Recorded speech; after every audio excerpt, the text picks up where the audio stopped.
I'm Mark Workoven with KGAL News. Linn County Sergeant Tim Mueller has sent a letter to Vice President Joe Biden saying that he will not enforce any gun control laws passed by the federal government if those laws, quote, would prevent honest, law-abiding Americans from possessing certain firearms and ammunition magazines, saying any such gun control law would be unconstitutional. Not only does Mueller say the Linn County Sheriff's Office won't enforce any such laws, but that he won't allow any federal officers to enforce such laws in Linn County either. Mueller told KPTV, it all started because my deputies and I, we were getting questions from folks out there in the community just wanting to know what my position was. Mueller's letter is dated Monday, but the White House didn't make any official recommendations about gun control until today, including banning the sale of high-capacity ammunition magazines of over 10 rounds, certain types of assault rifles, and mandating background checks for all gun purchases. What is unclear about all of this is whether Mueller would refuse to arrest gun shop owners that sell illegal guns, or if he would only refuse to disarm people who already owned such guns. The White House did not recommend taking any kinds of guns or ammo away from people who already own them. Also unclear is whose judgment of the Constitution Mueller is referring to, whether he would assert authority over federal officers only if a federal law was ruled unconstitutional by the courts, or if he would substitute his own judgment of the Constitution over the opinion of the entire judicial branch. The now expired ban on the sale of assault weapons from 1994 was ruled constitutional by the courts. I'm Mark Workoven with KGAL. Valley Talk on News Talk 1580 KGAL. And welcome to this edition of Valley Talk. I'm Dave Adams. A lot in the news. We're going to be talking a lot about the story you just heard Mark Workoven speak about. It's all over Facebook. It's all over the internet. And most of the Oregon media are covering it. The letter from Sheriff Tim Mueller to Vice President Joe Biden. We're going to read that letter in its entirety. And let's just start by saying this.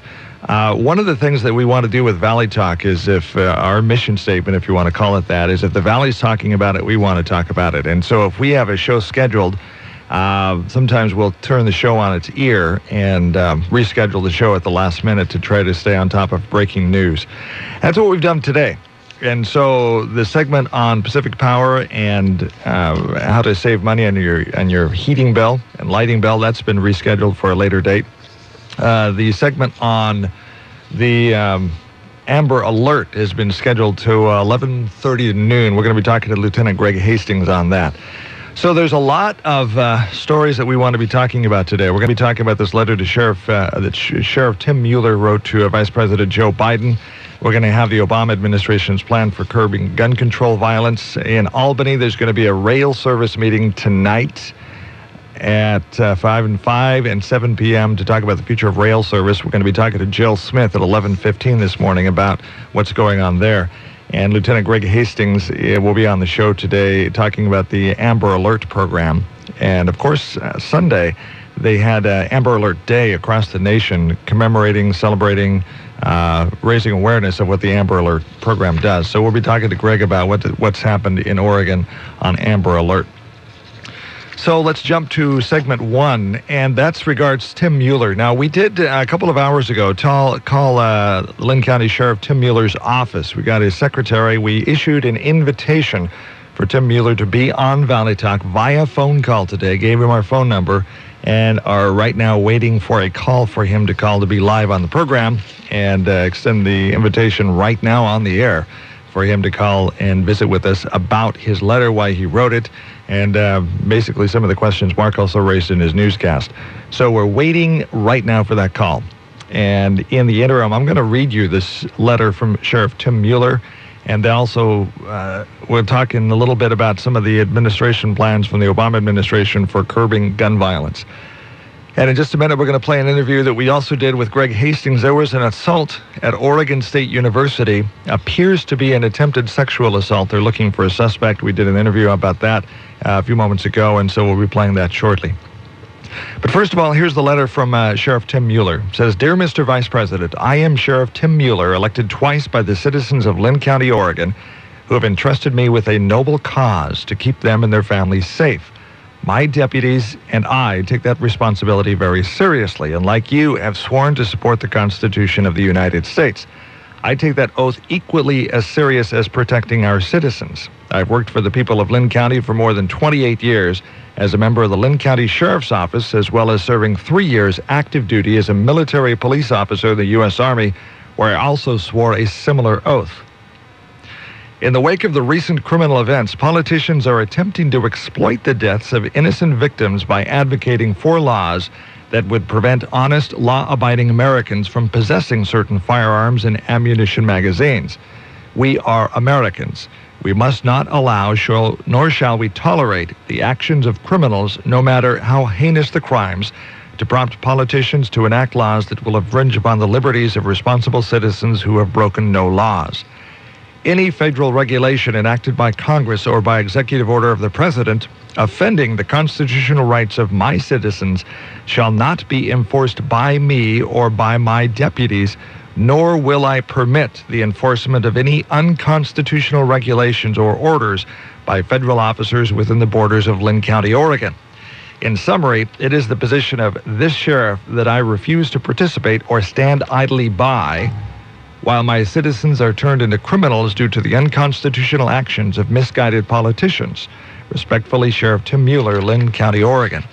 So, for example, some of the questions Mark raised as far as will Sheriff Mueller prevent federal agents from arresting gun dealers who violate the federal gun laws?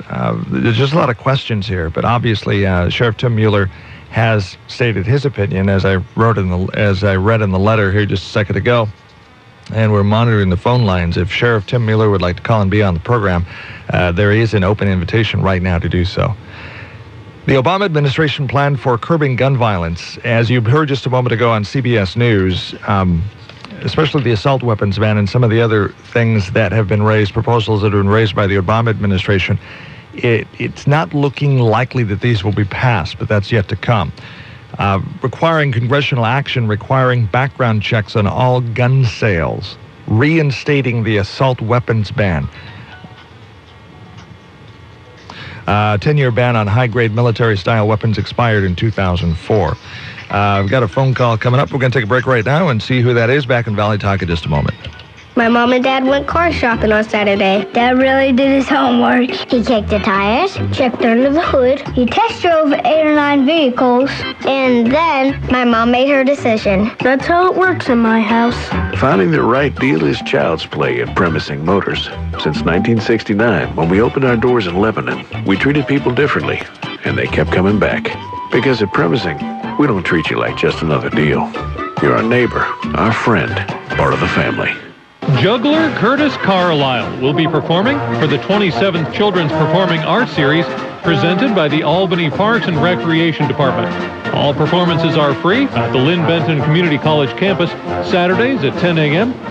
On January 19th, Curtis Carlisle will juggle, perform with yo-yos, do some unicycling, and do a lot of clean comedy for the kids.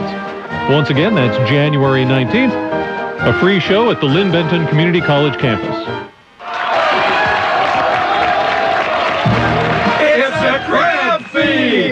The Greater Albany Rotary Club presents for your enjoyment and as a fundraiser for the club's local and international service projects, the annual Crab Fest. Saturday, February 2nd from noon to 8. Get a generous portion of fresh Dungeness crab with bread and side dishes and enjoy live musical entertainment. You'll be automatically entered in the drawings for some great prizes. Pre-sale tickets are $40 and are available from Greater Albany Rotarians, Albany Chamber of Commerce, the KGAL K-Show Main Studios in Lebanon, and Calapooya Brewing Company in Albany. The annual Crab Fest, Saturday, February 2nd from noon to 8. Support your community and enjoy the fun and feasting at the annual Rotary Crab Fest. Saturday, February 2nd from noon to 8 at the atrium at Calapooya Brewing Company, Hill and Water in Albany. It's a crab feed!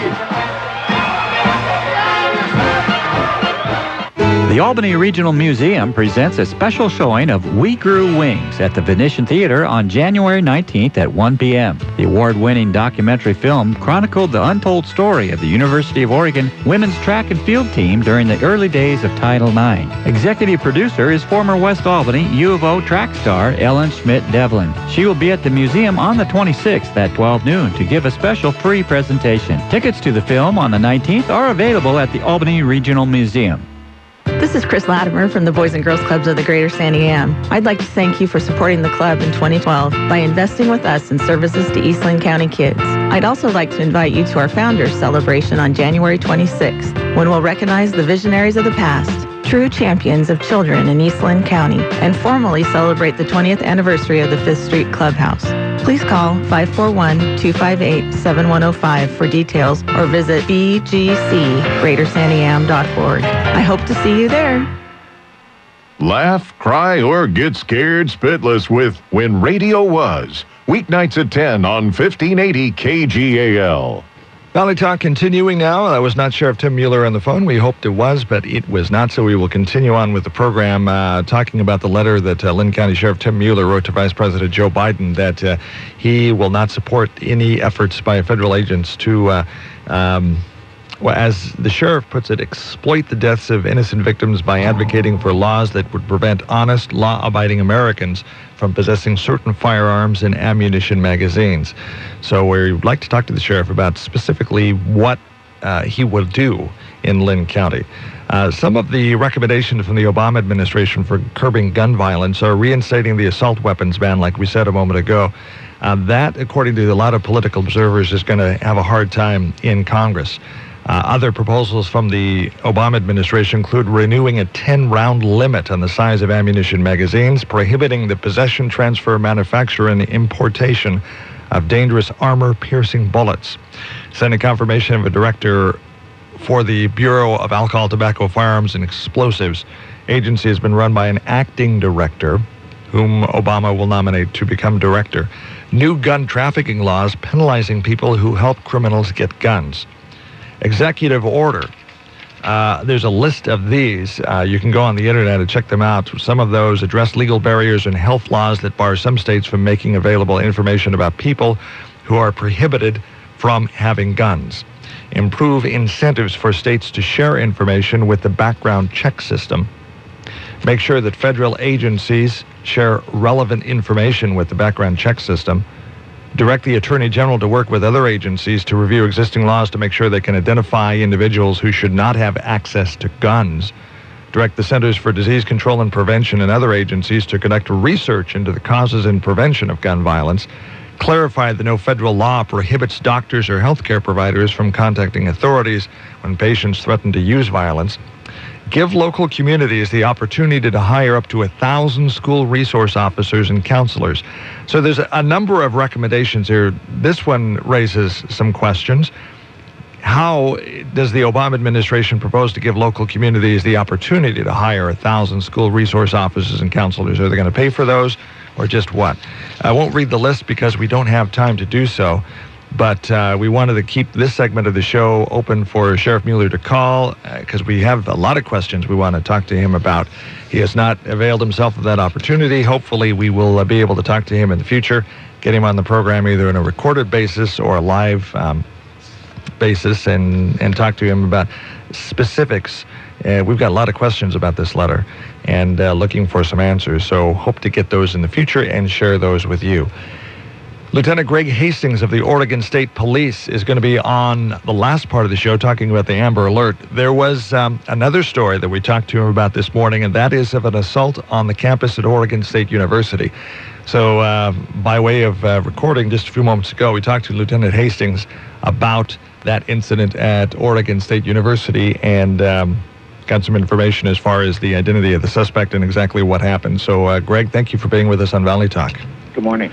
Understand that you're looking for a suspect that allegedly assaulted a woman on the Oregon State University campus. What are you looking for? You're looking for the suspect, person of interest? What's going on here? Tuesday night about 10 p.m., a 20-year-old female Corvallis resident who's not a student at OSU was walking near 30th Street and Campus Way when an unidentified male allegedly approached her from behind, hit her in the head, knocking her to the ground. The suspect got on top of her, was attempting to remove some clothing. She resisted his assault, and during this resistance was able to kick him in the face, causing a possible nose or facial injury. The suspect fled in an unknown direction, and officers from multiple agencies responded to the area, but a search failed to locate the suspect. And so we're asking for the public's help to try to identify who this person is. So you don't have the identity yet of the suspect? It's an unidentified white male. He's believed to be early to mid-20s, about 6 feet tall, with what was described as a bulky build, thin face, bushy eyebrows, short dark hair. At the time of the alleged assault, he was wearing a black hoodie sweatshirt with the orange OSU outlined in white on the front of the sweatshirt, dark-colored jeans, and dark-colored tennis shoes. And he may have a possible nose injury or a black eye from being struck by the female victim before he fled. Have there been similar assaults like this in that area recently? I'm not aware of any similar assaults in that area recently. So this would appear, at least initial indications, to be an attempted rape. Well, this possibly could have been an attempted sexual assault. We know it was a physical assault, and the actions of the suspect, according to the victim, may, possibly have led to a sex crime occurring. So it's a real concern to law enforcement. Oregon State Police and OSU Department of Public Safety have issued a warning to the OSU community to make them aware of this incident. They issued that warning earlier this morning, and so now we're also reaching out to the public in that area to try to help us identify who this suspect is. If a person finds a person matching this description, what should they do? Well, if you do see someone matching that description, we don't want you to approach that person. You can either call 911 or you can call the OSP University Patrol Office or the campus's Department of Public Safety. The person who was assaulted, did they do the right thing in this case? Well, she did the right thing by trying to fight back. We know that each situation may be somewhat unique in their own way, and so she did what she felt was right in order to try to resist the suspect, and it worked in this case. And so, unfortunately, she didn't have a significant injury requiring medical care, but obviously very shook up and does have some minor injuries. But she did what she felt she needed to do to try to thwart that attack and prevent further harm to herself. Okay, Lieutenant Greg Hastings of the Oregon State Police, thank you for being with us on Valley Talk today. Thank you. And Greg will be with us on Valley Talk here in about 10-15 minutes, talking about Amber Alert, the history in Oregon, how successful it's been, how the program works, any changes in the future. We'll talk to him at length about Amber Alert.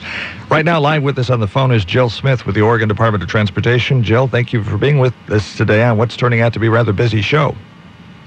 Hi, thank you for having me. Tonight at from 5 to 7 p.m. at the Albany Public Library, there's going to be a public meeting concerning the future of passenger rail service in the Willamette Valley. What is the purpose of the meeting? What do you want the public to bring to the table? Well, first off, we want the public to bring their excitement about sharing with us their thoughts on the future of passenger rail in the Willamette Valley. So when they attend the event, they're going to see the purpose and need statement that's been developed for the project, and more importantly, the corridor concepts that have come out of our preliminary screening. So there are core concepts. How many core concepts are there? There's 4 corridor concepts, and those are the proposed alignments that we got from the public last September when we went out for public open houses.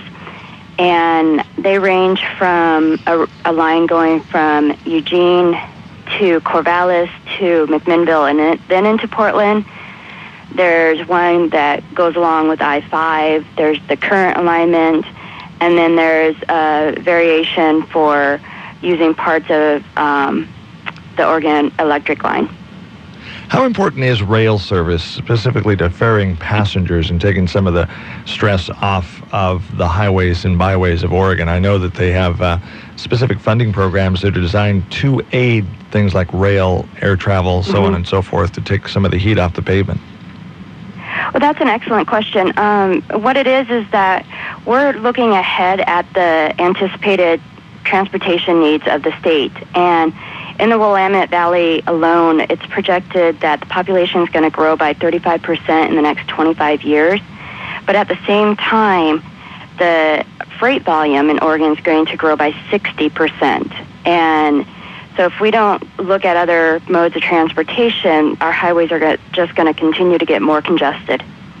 So you're looking for people to say they endorsed one of the 4 corridor or core concept proposals, and then maybe some additional comments about specifics to those plans?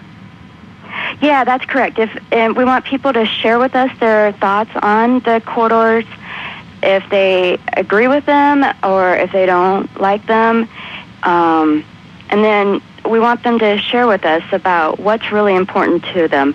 For example, we have an exercise that we're asking people to go through on identifying what goals out of their 7 goals for the overall project and what ones are most important to them. So far, we have the top 3 goals are that the public has already told us are important to them is to improve passenger rail in the valley, to plan and design and build a cost-effective project, and then to make sure it's affordable and equitable way to travel. So ODOT, it sounds like, is looking very, I hate to use the word favorably, but you're definitely one of the options on the table is to use the railroad for passenger service and not just freight. Correct, yes. And that's one thing this project is looking at, to either stay on the current alignment and share the tracks with freight, or to even build our own alignment, and that it would be a dedicated passenger rail. What are the condition of the tracks are they good enough for passenger service? I know there's a different criteria that you use for the tracks have to be a bit safer. In other words, the requirements are stricter for passenger rail tracks than they are for freight. Mm-hmm. So what are the general condition of the tracks here in Oregon? A lot of upkeep made. Do we need to do a lot of repairs? Yeah, it depends on what alignment we go with. Right now, the current rail that we're on, that we share with the freight, is there. You only can go, the top speed is 79 miles per hour. And even with that being the top speed, there's only about 5 to 6 miles that between Eugene and Portland that our trains are able to get up to that speed even. So there's going to have to be some upgrades to maintenance to it in order to reach the faster speed levels that the federal government would like us to reach. How expensive is that going to be? Are there any cost estimates on that? We don't have any cost estimates yet on this to construct it. We want to get it narrowed down to as few alternate or potential routes as possible before we dig into analyzing each route and getting cost estimates. So do the 4 core concepts have a cost estimate proposal on them, or are they just basically theory and suggestions? That's what they are. They're really suggestions, and we want to hear from the public if they're viable routes for them. Why rail for passenger service instead of just using rail for freight and then use the buses and so on and so forth, the highways, for transporting of passengers? Is it the pound per fuel is more efficient, or exactly what? Well, it's a number of things. One is that we're hearing more and more from the public that they want an alternative to highway travel. They don't want to be having to be relying on their cars and getting stuck in traffic. Another part is it's a safety thing that ODOT's looking at is, again, if there's, let's say, for example, between Salem and Wilsonville, there's a major accident on I-5, there could be no traffic movement on I-5, and then all that traffic that you see every day has to use the smaller highways. Whereas if we had a passenger rail system that was better than what it is today, then people could go to that. Is there any ballpark estimates out there on what it would take to get the current existing passenger service upgraded to, let's say, 80 mile per hour speeds? Any ballpark figures? There's no ballpark figures right now. But what we'll be planning for once we get things in alignment narrowed down is for speeds between 90 and 120 miles per hour. What about safety at crossings when you're talking about trains going 120 miles an hour? Oh, yeah, that's a big question that I get a lot is, everybody's concerned about the safety. I'd be concerned if a train was whizzing through my backyard at, even 90 miles per hour. So we're looking at that of how can we avoid neighborhoods as much as possible at grade crossings. If we're going that fast, it's very likely that we won't be able to have at grade crossings. We'll have to have things elevated, and so that's a high priority for us as well. Is okay, once we identify a route, what are the safety aspects? Let's say we were to take rail off the table and just continue to expand the highway system. Are we getting to the point with growth in the state of Oregon that if we continue on the current trend, we're going to have major gridlock? Is that the situation? That is the situation. There's a lot of places in the state where we can't continue to build out a highway. There's a lot of resistance. There's not enough land right away available, so it'd be extremely expensive to buy up enough right away and then build out the highway. So we really need additional options. Now, this meeting tonight is one of 6 scheduled throughout the Willamette Valley this week. So tonight you have a meeting at the Albany Public Library. It's going to be from 5 to 7 p.m., open to the public. They're invited to come on down. Is there going to be a presentation where you're going to outline all of the proposals and then ask for, how exactly is the meeting going to work? You take input from just one person at a time, or do they go to a table and write down their comments? Well, the way the open house is set up is you come and go at your leisure, and we have stations throughout the room that will be educating people on the status of the project, what's currently being looked at, and the next steps. And then at the end, we have a comment form for folks to fill out so that they can give us their thoughts.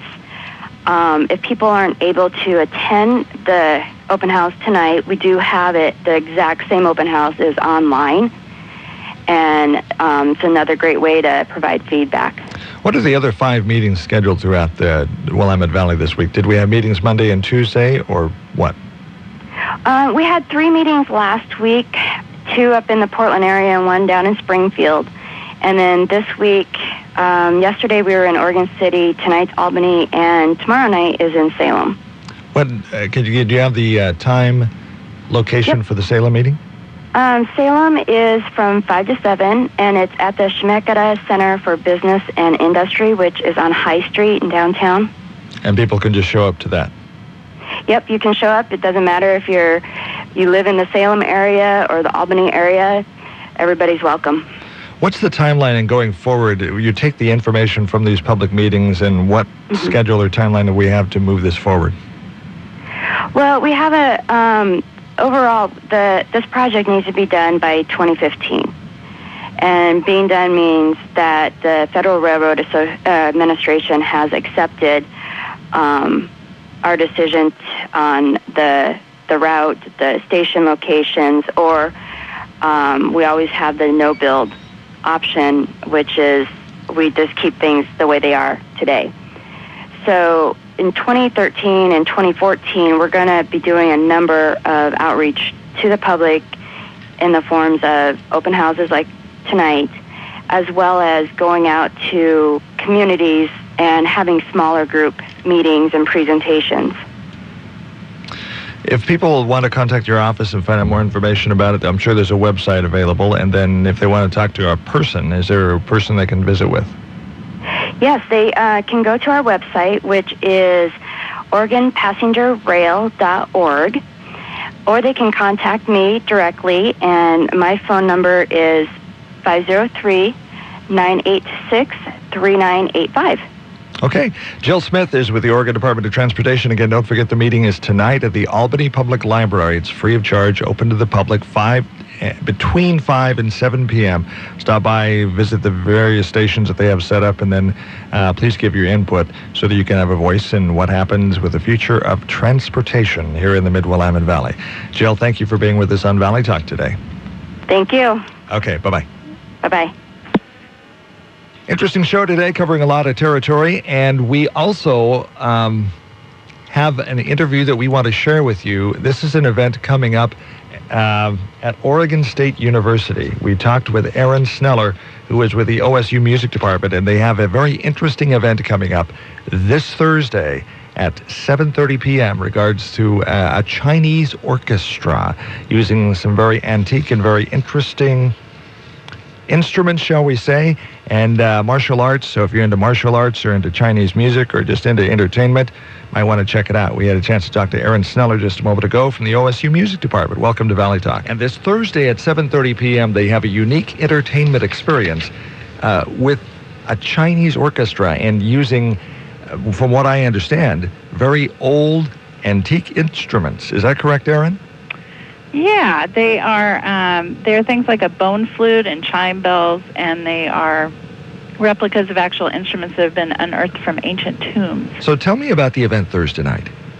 Well, this is the music department has had kind of a long-standing exchange relationship with the Henan province in China, and we've sent faculty over there to teach and conduct at one of their universities, and our choir has performed over there. And so we're bringing some of their performers over here.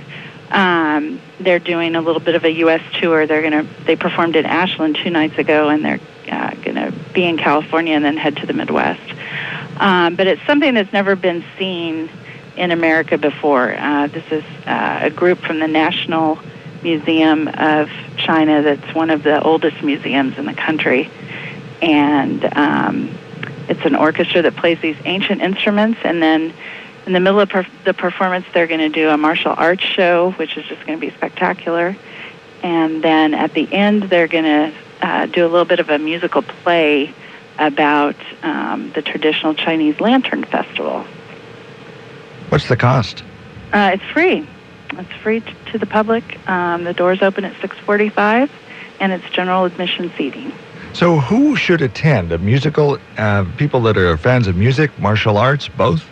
I think both. Also, people who are interested in history, because there is a narration that goes with it, and they're going to talk about the instruments. The people who will be performing will be in ancient costumes, and it's kind of cool because the way they describe it are. They unearthed like little dolls in tombs that the people who lived at that time showed what costume was like back then, and so they have made these costumes based on all these ancient things that were found in tombs, and so it's very, very authentic. And I can tell you that I got a call from a lady who saw the show in Ashland, and she's actually driving up to see it again 220 miles to Corvallis. So I think it's going to be a really neat show. Time, date, and place again for the show.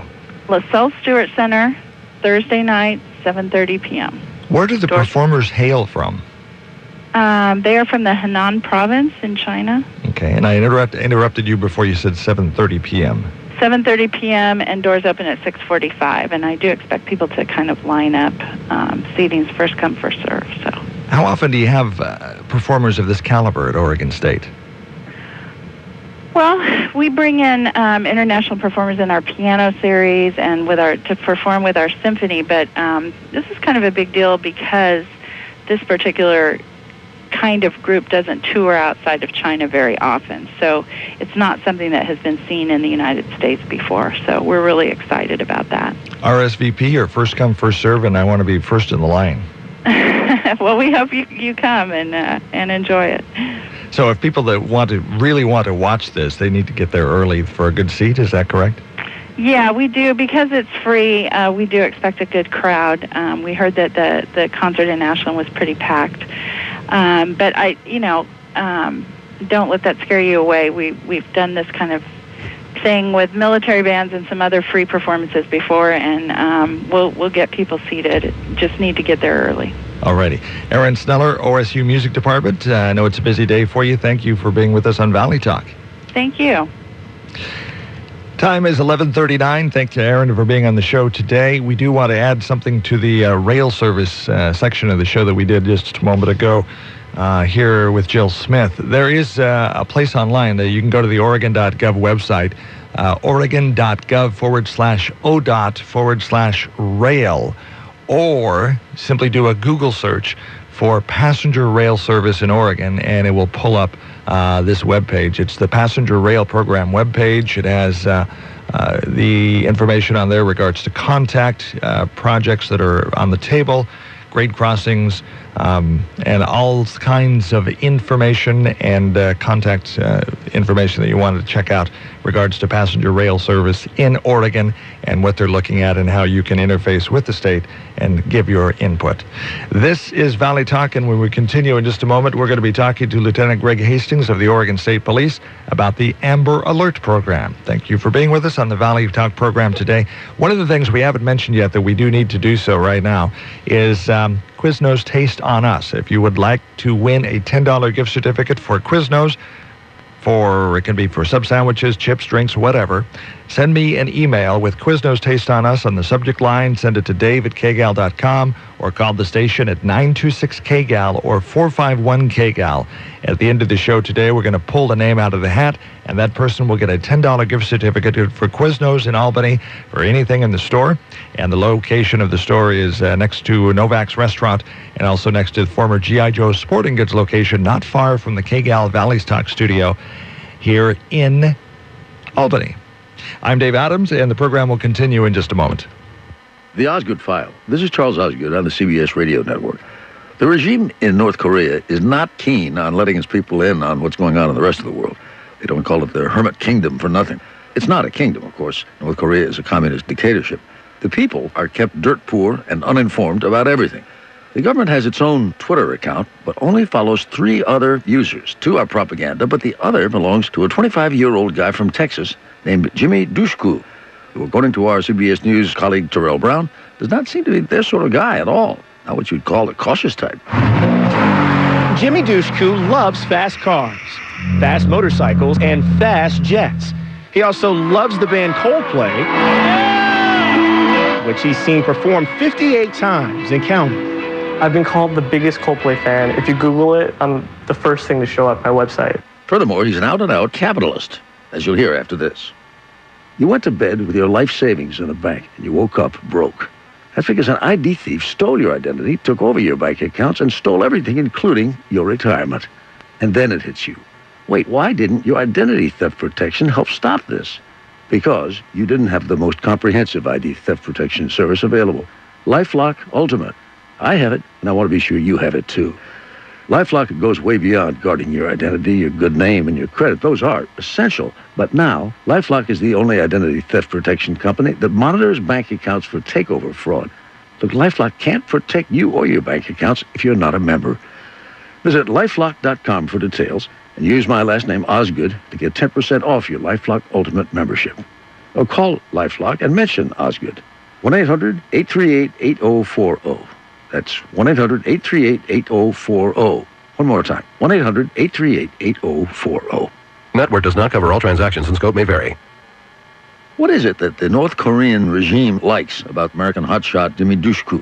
It's hard to figure out, says Terrell Brown. But in 2010, the internet entrepreneur turned global investor achieved a different kind of online notoriety. Dushku owns one of just 3 accounts followed by the North Korean government on Twitter. It's either they followed me and I said, have a nice day or something, or I said that and then they followed me. Jimmy doesn't speak any Korean, but he has exchanged a few tweets with Pyongyang's account, and he has an open invitation to visit there, which he doesn't intend to. I used to think that they maybe don't even know how to use Twitter the appropriate way.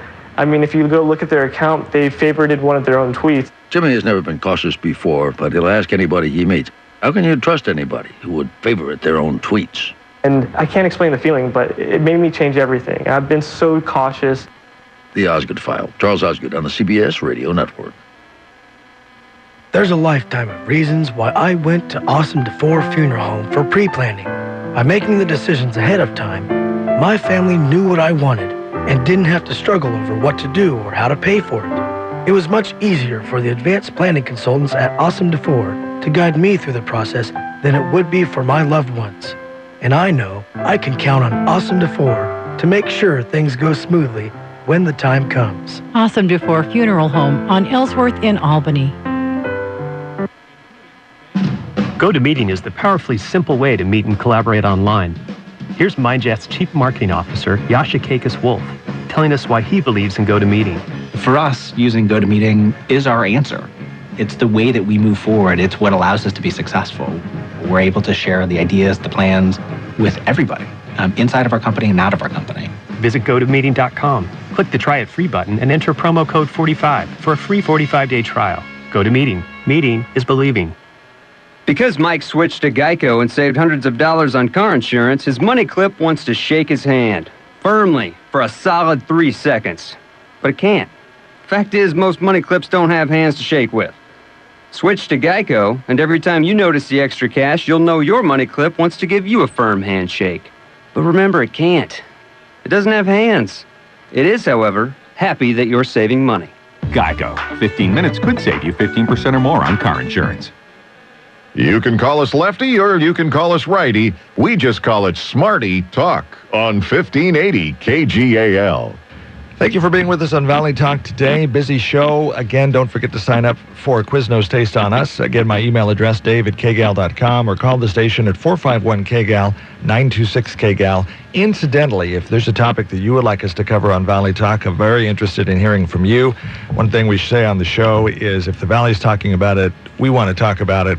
If the issue warrants it, like we've done this morning, we will reschedule the show at the last minute and bring on issues or find some way to get your program element on the air so that we can talk about it on Valley Talk like we've done with some of the events today, like the Chinese Orchestra at Oregon State University, and the meeting tonight regards to rail service in Linn County or the Mid-Willamette Valley.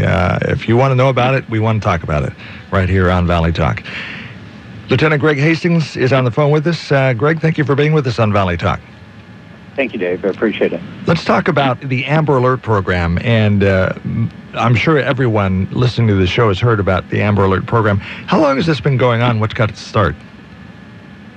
Well, it actually started gaining some ground nationally after an abduction in 1996 of a young girl named Amber Hagerman as she rode her bicycle in Arlington, Texas, and then was later found brutally murdered.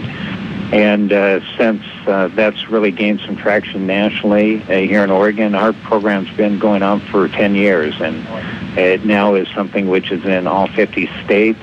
It's in the District of Columbia, and there are other regional and local and tribal plans that have been created to try to help recover children when they have been abducted.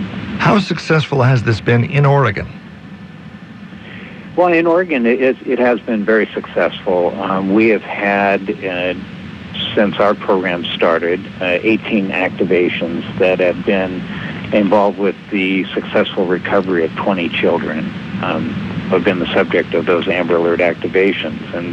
And so we've been able to find children very quickly as a result of the public involvement, the partnership that we have with broadcasters and the media and the highway department to get the word out, both on TV, radio, online, as well as on many highway message boards that are displayed throughout the state, so we can try to get that information out there quickly, get more eyes out there looking for the child, looking for the suspect and the vehicle that may be involved, and try to get officers in place so we can find those kids and get them back to their loved ones as soon as we can. So it's taking neighborhood watch on a whole nother level, isn't it? Well, it has taken it, if you use that term, neighborhood watch. Our neighborhood now has become the state of Oregon from border to border along many highways, and it's obvious that people want to be involved. They want to help find children who have been abducted as soon as possible based upon the number of calls that we receive once the Amber Alert has been activated. Now with social media, just how fast the word gets spread, how much, whether it's on Twitter or Facebook, that that people become involved and they want to quickly spread the word around so it gets to as many people as possible as soon as we can get it out there. Now, you mentioned new technology. A lot of people are packing around smartphones now, so I would assume that the Amber Alert program, when you can get an Amber Alert on your smartphone, does it include also the picture? Yes, it could also include the picture, or it could just be a link that gets sent where someone can click on the link and then they can bring up more information that's displayed on the Amber Alert web portal, which would include pictures of the child, if one is available, of the suspect, and of the vehicle or a similar-looking vehicle so people know what to look out for. Why is it important to find kids or abducted victims so fast after an incident is reported? Well, we know that if we can get it done quickly, it definitely increases the chances of a child being recovered safely. And, one of the national studies that's based out of Washington State shows that children who are abducted that were looked at in cases as part of this study, about 3/4 of them were found murdered within the first 3 hours of the child being abducted. And so getting the word out quickly obviously is something which increases the chances of successful and safe recovery of that child as soon as possible. How do you determine what is an Amber Alert case and what is not? What criteria go into? You don't want to send everything out because it's like the boy who cried wolf and people will tend to ignore it. What criteria do you use to judge, okay, this is an Amber Alert? Oregon's criteria falls in line with the suggested national criteria. And first is that law enforcement must confirm that an abduction has taken place. And so when a law enforcement agency responds to a report of a missing child or an abducted child, they do some initial investigation to confirm that this is a legitimate abduction of a child. And then also they will look at the child being at risk of serious injury or death. And then having sufficient descriptive information of the child, of the abductor, and the vehicle if one is involved. And then the child must be 17 years of age or younger. And then also here in Oregon, as well as what the national guideline is that trying to get as fast of an entry of the data which has been gathered, having it entered into the FBI's National Crime Information Center database so it's available if a law enforcement agency here in Oregon or in another state does encounter that child, that when they do run a check on that child or the suspect, they would get a hit that this is related to an Amber Alert here in Oregon. So it's something which involves investigation on the front end. They'll contact the Oregon State Police because we are responsible for running the Amber Alert program here in Oregon. We'll have someone in our criminal investigation division that will go over the facts with the investigating law enforcement agency to make the determination if that case does meet the Amber Alert criteria in Oregon. And then very quickly the information starts getting entered so it can be broadcast both on the emergency alert system to broadcasters as well as get the word out to the public as quickly as they can through our media partners. We're talking to Lieutenant Greg Hastings of the Oregon State Police about the Amber Alert program here in Oregon. We'll continue with this conversation in just a moment on Valley Talk. I'm Dave Adams. Glad to have you with us. Be right back. Going out to lunch at a nice restaurant can be expensive, and the big portions put you more in the mood for a nap than a productive afternoon. Mama's Fine Italian to the rescue. The small appetite senior menu is just right. Anyone and everyone is invited to order from the Light Appetites menu for lunch from 11 to 4 p.m. with tasty entrees beginning at only $3.95. Why go hungry or go anywhere else for lunch? Eat healthy, eat light at Mama's. Closed Sunday and Monday, so make the most of Tuesday through Friday and join your friends at Mama's for lunch. Dinner only on Saturday. Mama's features charbroiled steaks every day. Make reservations for dinner or pick up a bottle of fine wine. Seating is limited, so please call for reservations. 541-451-5050. That's 451-5050. Mama's Fine Italian and Wine Shop on West Oak between Main and 2nd in Lebanon, across from the Big Blue Napa Auto Parts building. Banking these days can be pretty impersonal. You've got your big banks, your internet banks, your do-it-yourself banks, and your too big to fail banks. That's wwilliam might be interested in an alternative. Willamette Community Bank. Hello, This is Bill Higbee, residential lender. You deserve better service without sacrificing a thing. So if you're feeling underserved, make the switch to the best banking option out there with branches in Albany and Lebanon. Willamette Community Bank. Service like no other. We promise. Member FDIC, Equal Housing Lender. It's Truck Month at Mark Thomas Motors in Albany. 0% financing for 36 months on 2012 trucks. Ram is the only pickup manufacturer to achieve 20 MPG Highway Plus across its entire light-duty engine lineup. You'll love the Ram 1500 Hemi V8 in regular quad and crew cabs with 3 bed sizes. Get behind the wheel of a Ram truck. Hard charging power, easygoing gas mileage, an incredibly smooth ride, extra grip and pulling power. Lots of 2012 trucks to choose from now at Mark Thomas Motors in Albany. You'll be proud. Mark Thomas Motors, pay more. A story of rivalry for love. Swan Lake. Odile tricks Prince Siegfried into being unfaithful to the White Swan Odette. Powerful and passionate dancing exposes the sorcery of Von Rothbard, the evil mastermind behind the mystery, with museum-quality costumes and the perfection of classical choreography. Swan Lake, February 1st at 7:30 p.m. at the LaSalle Stewart Center OSU campus. Reserve tickets now at 541-682-5000 or visit eugeneballet.org. In person at Gracewoods Music and Sid Stevens Jewelry. Don't miss Swan Lake. Are you traction ready? Siping just may be the ticket to keep you on the road this winter. Hundreds of microcuts across your new or used tread can add confidence on wet or dry roads. Even ice.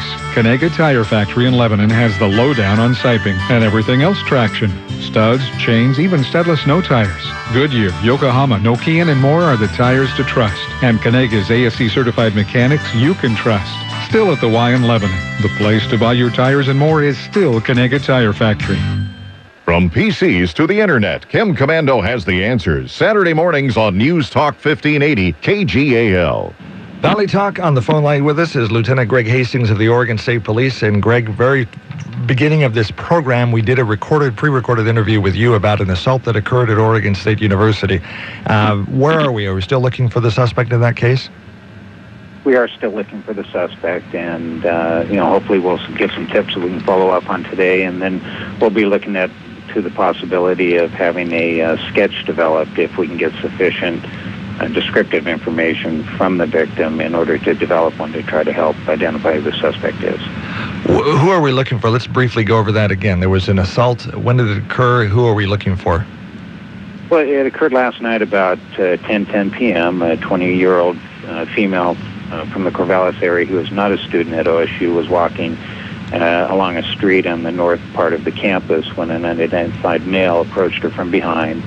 The suspect hit her in the head, knocked her to the ground, and then attempted to remove some of her clothing.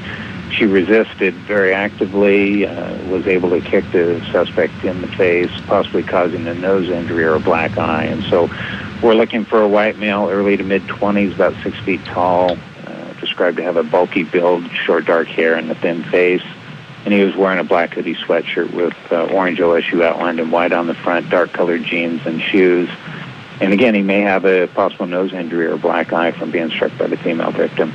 So if somebody sees such a person, what should they do? Well, if you see such a person, don't approach them. Either you can contact 911 or you can contact the Oregon State Police University Patrol Office so that we can follow up on that information as soon as possible. Okay, thank you for sharing information on that case. Let's go back to our earlier conversation about the Amber Alert program. One of the things that I know all of us receive is hoaxes about Amber Alert. Sometimes it's guised in such a way to be a way that you can possibly get a virus in your computer, so on and so forth. And some people just get a thrill out of sending out hoaxes. How do we determine if it's actually an Amber Alert or whether it's a hoax? Well, usually in these incidents, and we've had several here in Oregon, especially around 2009, 2010, we had like 3 or 4, and they were similar to others that were being received via text messages or emails in other states around the country with the same information. In some cases, we actually have photographs of children that were supposedly abducted that were being sent to people to be on the lookout for that child. And so with these messages, our Amber Alert program sends the alerts out through radio and television. There's highway advisory signs that get activated, and there should be a news release that's also been sent out with it, along with extensive media reporting. So you're going to hear about it. You're just not going to see it on a text message or an email. So you can check those sources to see if it is a legitimate Amber Alert. And if it's a hoax message, you've got to be careful about spreading that to others. And so if you do receive an Amber Alert from an official source, it's going to have initial information, updates, it's going to have a cancellation. If you get it from unknown sources, it can cause people to not want to be involved because they start getting desensitized to it occurring, or it could cause, undue calls to law enforcement agencies with people wanting to report something on an incident that hasn't actually occurred. So you got to be careful about, number one, verifying it if it doesn't come from a legitimate source, and then you got to be very careful about forwarding it before it does get verified that it is an actual Amber Alert. So there is a website, if you want an email alert or a smartphone alert, there's a place you can go to sign up for that, isn't there? Yes, yeah. You can go to OregonAmberAlert.com. You can also sign up via Facebook page at facebook.com/Amber Alert, and then you can like the state that you're interested in receiving Amber Alerts from. And then also you can get it if you have a wireless phone that is able to receive wireless emergency alerts. So you can start receiving those alerts as well. Okay, we're running out of time in the show today, and Lieutenant Greg Hastings, thank you for being with us today and sharing the information on the OSU assault and the Amber Alert program, and look forward to talking with you in the future. This is KGAL Valley Talk. Listen for promos. We'll tell you what's coming up on shows in the future. Have a great day. Be safe. I'm Dave Adams. Don't forget to sign up for Quiznos Taste on Us. This is Valley Talk. Have a great day.